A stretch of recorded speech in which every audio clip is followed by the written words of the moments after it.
Short notice पर यहाँ उपस्थित हुए, इसके लिए आपका बहुत बहुत आभार, धन्यवाद। आज पानीपत आने का मकसद पार्टी की संगठनात्मक रचनाओं पर चर्चा अध्यक्ष जी से, और जिस प्रकार से लगातार भारतीय जनता पार्टी की हरियाणा सरकार जनता के लिए जवाबदेह नहीं हो रही, उस पर जो पब्लिक की चिंता है उसके बारे में मैं आपसे चर्चा करूंगा। 2014 से लेकर 2022 तक प्रदेश की जनता ने भारतीय जनता पार्टी और जेजेपी को मौका दिया। पूरे 8 वर्ष भारतीय जनता पार्टी की सरकार सत्ता में है और आज प्रदेश की जनता भारतीय जनता पार्टी की सरकार से पूछ रही है कि आपने भ्रष्टाचार पर क्या किया, आपने महिला अपराध पर क्या किया, आपने बच्चों की शिक्षा के लिए कितने स्कूल कॉलेज बनाए, आपने हरियाणा प्रदेश की जनता के लिए कितनी स्वास्थ्य सेवाएं उपलब्ध कराई, कितना उनको दुरुस्त किया। आज बिजली पानी जैसे जो मूलभूत आवश्यकताएं हैं आम आदमी की, उनमें कितना आत्मनिर्भर प्रदेश को किया। परंतु हरियाणा सरकार ना तो इन पर कोई जवाब दे रही और ना ही कोई श्वेत पत्र जारी कर रही। चिंता का विषय यहाँ है कि 8 साल बीतने के बाद प्रदेश के मुखिया और सारी सरकार जातीय सम्मेलन करने में उलझी है ताकि जातियों को साध कर उनका वोट बैंक कैसे लिया जाए। लगातार कभी ब्राह्मण सभा के नाम पर, कभी कुमार सभा के नाम पर प्रदेश के मुखिया लगातार इस तरह जातीय समीकरण बनाकर एक बार सत्ता की सीढ़ियां चढ़ना चाहते हैं। कभी प्रदेश के अंदर जाट नॉन जाट का माहौल बनाकर, कभी पंजाबी नॉन पंजाबी का माहौल बनाकर, परंतु अब प्रदेश की जनता समझ चुकी है। वो जानती है कि जैसे 2016 के अंदर भाजपा ने अपने ही सांसद का प्रयोग करके किस प्रकार प्रदेश को जातिवादी के दलदल में धकेला था, प्रदेश को जलाया था। आज फिर से प्रदेश के मुख्यमंत्री मनोहर लाल जी और पूरी भारतीय जनता पार्टी के नेतागण एक बार फिर अपने सांसद का प्रयोग करके अभी करनाल में ब्राह्मण महासभा पर के मंच पर जिस प्रकार से रोहतक के सांसद अरविंद शर्मा ने जातिवाद और सीएम कौन बनेगा, किसको बनना चाहिए, जबकि ये अधिकार हरियाणा की जनता का है कि किसको सीएम बनाना है, किसको सुनना है, किस पार्टी को वोट करना है। परंतु ये लोग केवल सत्ता की लड़ाई लड़ रहे हैं, किसको सीएम बनाया जाए, कौन सी जाति से सीएम हो।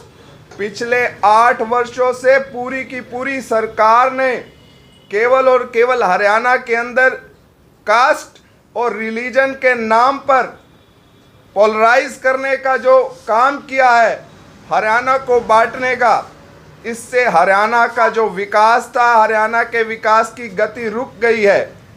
2016 के अंदर भारतीय जनता पार्टी के सांसद राजकुमार सैनी ने जिस तरह जातिवाद का नारा लगाकर प्रदेश को बांटा, अब भारतीय जनता पार्टी और प्रदेश के मुखिया अरविंद शर्मा को आगे करके उनका प्रयोग करके फिर से वहीं 2016 वाला सिनेरियो दोबारा से क्रिएट करने जा रही है। क्योंकि भारतीय जनता पार्टी की सरकार को पता है, उन्होंने आकलन कर लिया, सीआईडी की रिपोर्ट्स हैं, आईबी की रिपोर्ट्स हैं कि उनकी सरकार अब दोबारा प्रदेश में नहीं आने वाली। इसीलिए दोबारा से जातियों को पोलराइज कर बांट करके दोबारा से वो माहौल क्रिएट किया जा रहा है। हमारी आम आदमी पार्टी की चिंता ये है कि जो वोटर 5 वर्ष के लिए सरकार चुनता है और अपेक्षा करता है कि स्कूल बने, कॉलेज बने, अस्पताल बने, आम जन को मूलभूत सुविधाएं मिलें, एक कंस्ट्रक्टिव पॉलिटिक्स प्रदेश के अंदर हो, क्योंकि कंस्ट्रक्टिव पॉलिटिक्स होगी तभी डेवलपमेंट की पॉलिटिक्स होगी। अभी जैसे ताज़ा उदाहरण ब्रिटेन के अंदर आया, वहाँ के लोगों ने कास्ट नहीं देखी, रिलीजन नहीं देखा, केवल और केवल कंस्ट्रक्टिव पॉलिटिक्स को बढ़ावा दिया ताकि वहाँ डेवलपमेंट हो सके। भारतीय मूल के ऋषि सुनक को चुना, वैसे ही दिल्ली की जनता ने भी कंस्ट्रक्टिव पॉलिटिक्स को बढ़ावा देते हुए डेवलपमेंट के मॉडल को आगे बढ़ाया। केजरीवाल जी के डेवलपमेंट गुड गवर्नेंस को आगे बढ़ाया।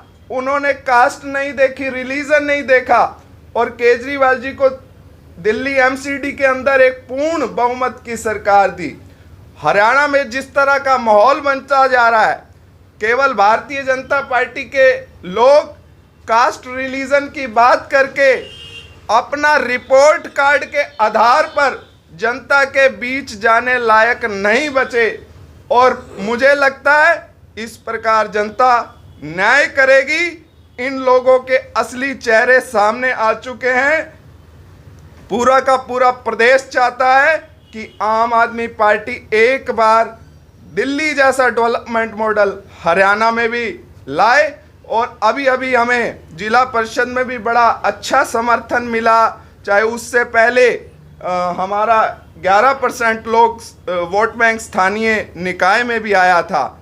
तो आप लोग भी लोकतंत्र का चौथा स्तंभ हैं। जिस तरह प्रदेश की सरकार और प्रदेश के मुखिया भारतीय जनता पार्टी की मानसिकता प्रदेश को जलाने की है, प्रदेश को बांटने की है। आप लोगों से भी हमारा विनम्र निवेदन है कि इस आवाज़ को मजबूत करके भारतीय जनता पार्टी के असली चेहरे को जनता के सामने। राहुल गांधी यात्रा कर रहे हैं, कैसे देखते हैं अभी?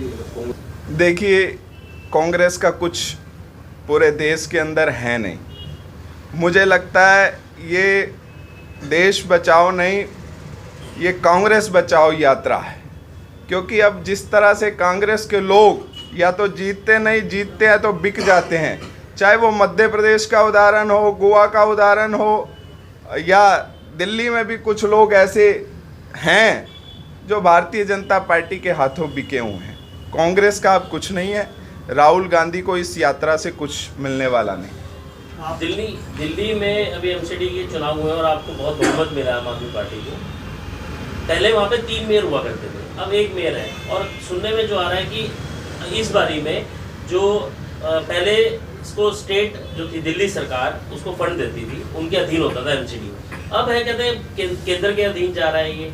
तो उसमें और एक स्टेटमेंट भी आई थी आपके जीतने के बाद कि एक राष्ट्रीय प्रवक्ता ने टीवी पे बोला था, भारतीय जनता पार्टी इसी तरह की राजनीति करती है। तानाशाही, गुंडागर्दी की राजनीति भारतीय जनता पार्टी के असूलों में है। जिस प्रकार गोवा में जनता ने समर्थन दिया था, उन्होंने जनता के समर्थन के खिलाफ जाकर अपनी सरकार बनाई। भारतीय जनता पार्टी के लोग केवल और केवल सरकारें बनाकर अपने व्यक्तिगत स्वार्थों की पूर्ति करना चाहते हैं। जनता के वेलफेयर से, जनता के कल्याण से उनका कुछ लेना देना नहीं। आपने तानाशाही की बात करी, तो तानाशाही बहुत पुराना होता था, एक हिटलर होता था, वो तानाशाही करता था। तो बीजेपी में हिटलर कौन है, आप किसको मानते हैं? बीजेपी में तो सारे ही हिटलर हैं। आप देखिए, इन्होंने गढ़ बांट रखे हैं, ये इलाका तेरा है, वो इलाका किन का होता है? इलाका गुंडों का होता है। ये लोग, ये फला जिला फला नेता संभालेगा, फला कस्बा फला नेता संभालेगा।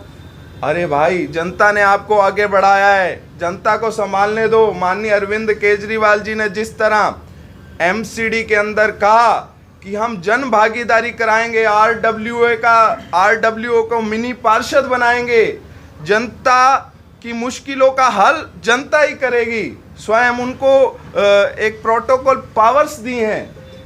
ये लोग सत्ता में आने के बाद भारतीय जनता पार्टी के लोग इलाके बांट लेते हैं, तो ये केवल और केवल सत्ता की मलाई खाने के हिसाब से भारतीय जनता पार्टी गुंडा पार्टी है। निश्चित रूप से गुंडा पार्टी है। इन्होंने हजारों कार्यकर्ताओं का शोषण किया है और आज जिस प्रकार से पूरे हरियाणा के अंदर इन्होंने भ्रष्टाचार, निगमों में आतंक मचाया है। आप सब लोग पानीपत के यहाँ मीडिया बैठा है, मीडिया हाउसेस से आए हुए लोग, आप किसी भी कार्यालय में या मेरे साथ चलिए और आम जन की राय लीजिए। चलिए कैमरे उठाइए, कोई भी व्यक्ति ये नहीं कह देगा कि किसी कार्यालय में उसका काम फ्री में हुआ, पैसे देकर हुआ। मैं चैलेंज से कह सकता हूँ इस बात। एक बात बताइए, आप पार्टी देखिए, किसने कहा हमारा विधायक नहीं है? ये सारी जनता विधायक है। हम आम आदमी हैं और आम आदमी जब अपनी आवाज़ उठाता है तो बड़ी बड़ी सरकारें हिल जाती हैं। अब भारतीय जनता पार्टी की सरकार जाने का समय तय हो चुका है, क्योंकि हरियाणा का हर आदमी जाग चुका है। वो त्रस्त है भ्रष्टाचार से। आज आए दिन हर 5 महिलाओं से रेप की घटनाएं सामने आ रही हैं। अब हरियाणा की सरकार ने अपने पुलिस अधीक्षकों को आदेश दे दिए कि पॉक्सो एक्ट में एफआईआर करो तो कार्रवाई मत करो, क्योंकि इससे सरकार की छवि धूमिल हो रही है, जबकि हरियाणा की महिलाओं को न्याय नहीं मिल पा रहे। ये बड़ी चिंता का विषय है। सरकार के लोग, सरकार के मंत्री आपस में गुत्थम गुत्था हो रहे हैं। कभी गृह मंत्री मुख्यमंत्री से लड़ाई कर रहे हैं, कभी मुख्यमंत्री तानाशाही करके किसी के विभाग छीन लेते हैं। ये केवल और केवल अपने व्यक्तिगत स्वार्थों को साध रहे हैं। ये जनता के कल्याण की कोई नीति नहीं बना पा रहे। भाजपा के विधायक बोल रहे हैं, करते हैं, आप इसके बारे में क्या कहेंगे? देखिए, ये उनकी व्यक्तिगत सोच है।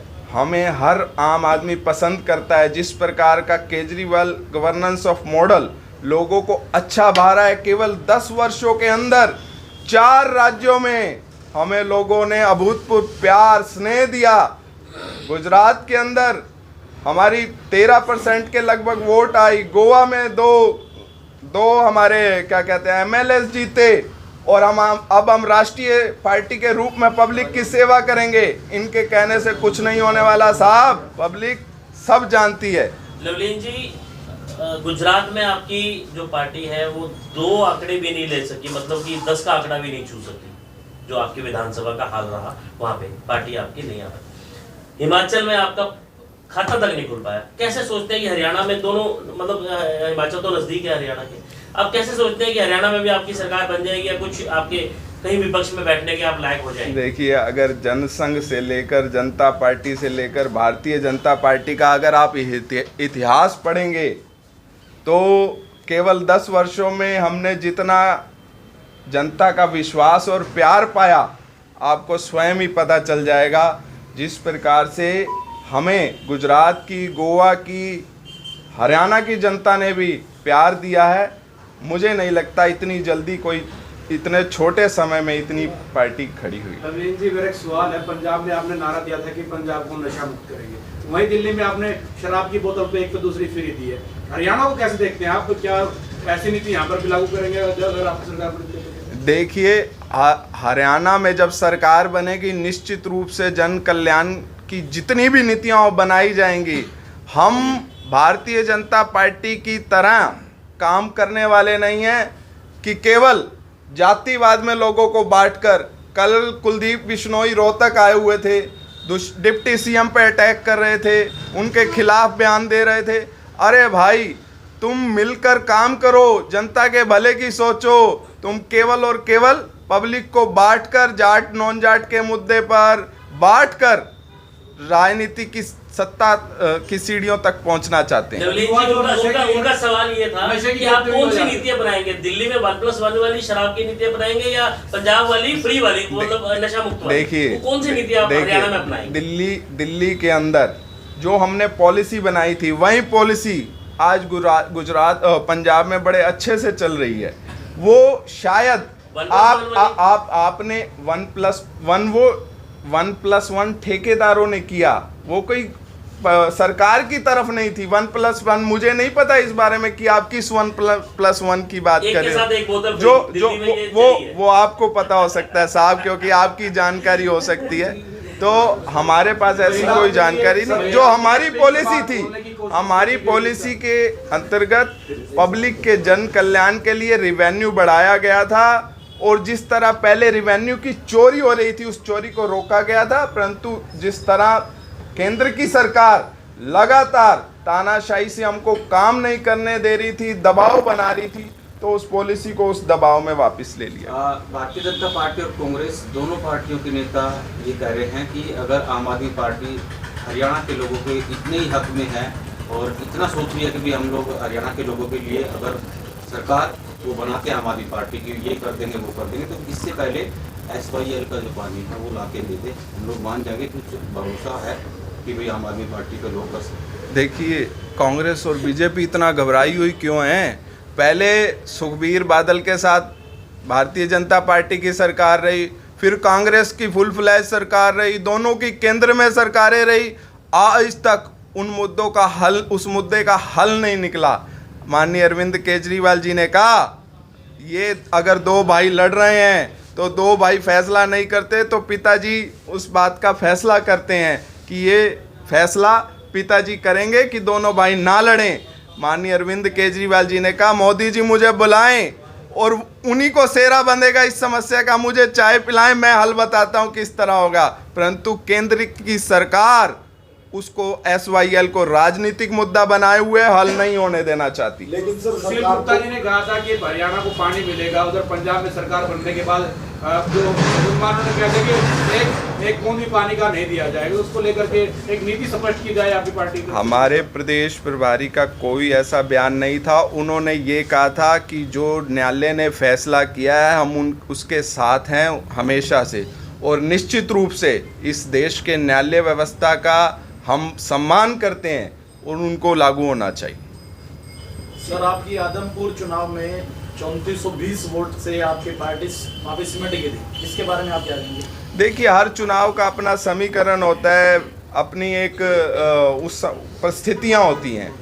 उन परिस्थितियों के कारण जो भी रहा, पब्लिक ने उस फैसले का हम सम्मान करते हैं। पब्लिक। सर, आखिरी सवाल है, आपने बड़ी बातें बताई, केजरीवाल भी काम कर रहे हैं, दिल्ली में जीत हुई है। पानीपत के अंदर की बात करता हूँ, यहाँ पे आप पार्टी के जो कार्यकर्ता है, जिला अध्यक्ष है, काफ़ी मनमुटाव है, एकजुट नहीं है वो लोग, और अक्सर लड़ाइयाँ बाहर आती है। सर, ऐसा क्यों? देखिए, विभिन्न विचारधाराओं से आकर विभिन्न क्षेत्रों में सामाजिक संस्थाओं में काम करने वाले आम आदमी पार्टी में जुड़े हैं। धीरे धीरे, अभी छोटी पार्टी है, धीरे धीरे एक दूसरे को समझेंगे, चलता है। परिवारों में भी इस प्रकार की बातें चलती हैं। अगर कुछ वैसा तो कुछ है नहीं ऐसा, अगर है भी तो धीरे धीरे ठीक हो जाएगा। ये सब परिवार है। अब तो राष्ट्रीय पार्टी बिल्कुल हो गई है। राष्ट्रीय पार्टी रहता है क्या? भाजपा में लड़ाइयाँ नहीं है। मुख्यमंत्री जी अनिल विज की राजनीतिक नसबंदी किए हुए हैं, आज तक उनको बढ़ने नहीं दिया। चलो बता सर, नवीन जैन को गिरफ्तार किया गया है, क्या कुछ कहना चाहेंगे पुराने आपके? देखिए, वो नवीन जैन जी जो कर रहे हैं वो पब्लिक के मुद्दों को उठाते हैं, अच्छी बात है। परंतु इस देश की कानून व्यवस्था पे सबको अधिकार है, होना विश्वास है, और जो उन्होंने किया है मुझे लगता है वो स्वयं उसके लिए देखिए, मारपीट उन्होंने व्यक्तिगत उस पर कुछ किया, क्या परिस्थितियां रही हमें इस बारे में कोई जानकारी। नवीन जैन आपकी पार्टी का हिस्सा है अभी, और उन्होंने पार्टी छोड़ दी है, कैसे क्या? देखिए, वो पार्टी में नहीं है, ये क्लियर उन्होंने खुद ने ही कर दिया था कुछ समय पहले कि मैं किसी पार्टी का हिस्सा नहीं हूँ, किसी राजनीतिक क्षेत्र में नहीं हूँ। व्यक्तिगत रूप से वो लोकतांत्रिक अधिकार है सबका कि कोई किसी बात के लिए प्रोटेस्ट कर सकता है, आंदोलन कर सकता है, वो करते हैं। सर, पंजाब में क्राइम रेट बढ़ रहा है आपकी सरकार के, इस बारे में क्या कहना चाहेंगे? दिन प्रतिदिन देखिए, ऐसे कोई डाटाज हमारे सामने नहीं आए कि क्राइम रेट बढ़ रहा है। अगर बढ़ रहा है तो कोई मुझे डाटा दे दो, हम चेक कर लेंगे। सर, दिल्ली महिलाओं के लिए पिंक वार बोले, तो क्या ये आपकी अगर हरियाणा में सरकार क्या खुले थे? पिंक बार खोलने पिंक की बार कोशिश खुले की थे, कोशिश की गई थी। देखिए वो एक कोशिश हुई थी या खुले नहीं खुले, आप इस चीज को मत बताओ। हुआ नहीं ना, जो चीज हुई नहीं उसका क्या आप जवाब? नहीं नहीं, सरकार ने कोई ऐसी पॉलिसी नहीं बनाई, ना कोई लागू हुई ऐसी पॉलिसी। एक पैरावर का मुद्दा था और काफी सुर्खियों में रहा, बुलडोजर लेके गए थे नवीन जैन। फिर आपको भी पता है कि अरविंद शर्मा जो है वो उतरे सीएम के, उनके खिलाफ भी कुछ बहादुरी भी हुई, विवादित बयान हुए। लेकिन उसके बाद में क्या हुआ कि ये एक चर्चा का विषय है राजनीतिक गलियारों में। ये कहा गया कि भाई सरकार को बात तो माननी थी ब्राह्मणों की, क्योंकि वोट बैंक है और खोना नहीं चाहते थे। लेकिन उस टाइम पे अरविंद शर्मा को इसलिए कुदाया गया क्योंकि माननी जरूर थी कि भाई नवीन जय हिंद हीरो ना बन जाए, इसलिए जानबूझ के भी अरविंद शर्मा को वहाँ कुदाया गया। भाई इतनी किताब हम तो पढ़े नहीं किसी के बारे में, हमें तो सीधी सीधी बात पता है, जनता का वेलफेयर कैसे करना है, जनता के लिए नीतियाँ कैसे हैं। उनके व्यक्तिगत मामले हैं, किसको ऊपर आना है, क्योंकि वो सत्ता की लड़ाई लड़ रहे हैं वो लोग। हम व्यवस्था परिवर्तन की लड़ाई लड़ रहे हैं। हमें व्यवस्था परिवर्तन करना है और आम जन के हित की नीतियों बनानी है।